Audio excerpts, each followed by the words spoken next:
રાજકારણની અંદર મતની ટકાવારી ઊંચી લઈ જવી એ મહત્વનું છે, પણ એના કરતા મહત્વની કોઈ બાબત હોય તો એમાં તમારી પાર્ટીના મત કાઢવાય. આપણા પ્રમુખ સાહેબ છે અને આપણા મંત્રી જયંતિભાઈ કવાડિયા સાહેબ છે, તો હું તમારે બોલવાનું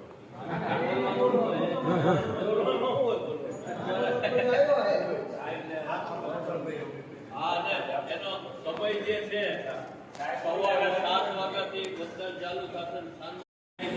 ગમે આપણા જે સંગઠનો છે એની ગમે યાત્રા કરો કે મુલાકાત લો ત્યારે આપણને 10 વર્ષ પહેલા અને અત્યારે શું છે એ આપણને ખ્યાલ આવી જાય છે. 10 વર્ષ પહેલા જો શાસનની વાત કરી તો રોજે રોજ પેપર મીડિયામાં જોઈ